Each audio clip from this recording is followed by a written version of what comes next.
무엇이 있어 보이나 무엇이 없었던 무화과 나무. 우리가 이 사건을 무심히 지나칠 수 없는 이유는 무화과 나무의 때가 아님이라 라는 기록 때문입니다. 주님이 이 사실을 모르셨을까요? 팔레스타인 지역에서는 무화과 나무 열매를 1년에 3번 수확하는데 6월, 8월, 그리고 12월에 수확합니다. 하지만 주님이 열매를 구한 시기는 4월 초순입니다. 원래 무화과 나무는 열매가 열리기 6주 전쯤 잎사귀가 무성하게 되며 작은 열매를 맺게 되는데 이것을 타크쉬라고 부릅니다. 나그네들이 주로 그 열매를 따먹는다고 해요. 그러니까 예수님이 그 잎사귀가 무성한 무화과 나무에서 요기하시려고 타크쉬를 찾은 것은 충분히 납득할 만한 상황입니다. 중요한 것은 이 타크쉬가 열리는 정도에 따라서 본 열매가 얼마나 열리는지를 미리 알 수 있다고 합니다. 분명히 무화과 나무가 잘못한 것은 없습니다. 하지만 풍성한 잎사귀와 그 모습 때문에 누군가 오해하여 무화과 나무가 열린 것처럼 보인 것에 대하여 주님은 문제를 삼으신 거죠. 예수님의 이 상징적인 분노는 이처럼 있는 것처럼 보이지만 실상은 예루살렘 성전을 이 강도의 소굴로 만든 있는 것처럼 포장한 이 바리새인들, 제사장, 서기관들을 향한 분노였습니다. 이 같은 부풀리는 것에 대한 오류에 빠져서는 안 됩니다. 더 큰 문제는요, 사람들뿐만 아니라 자기 자신마저 속게 된다는 것입니다.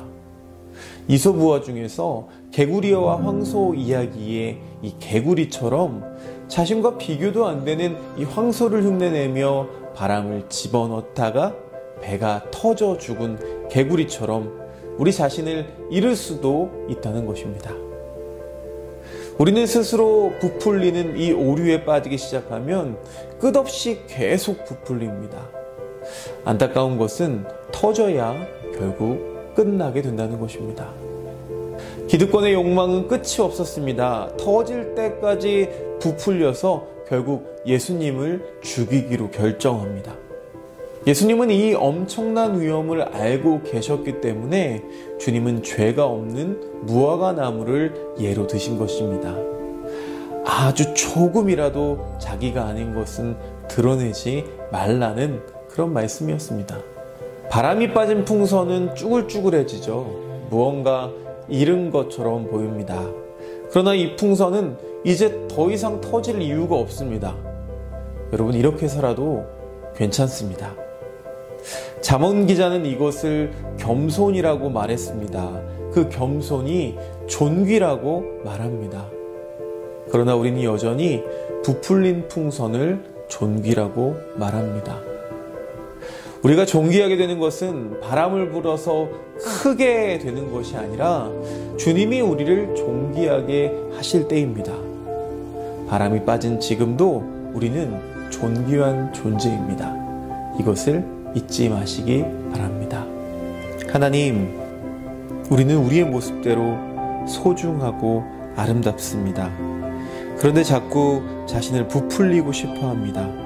하나님 앞에서 우리가 원래 모습대로 서는 것을 잊지 말게 하시고 매 순간 정직한 선택을 하도록 인도하여 주옵소서. 예수님의 이름으로 기도드립니다. 아멘.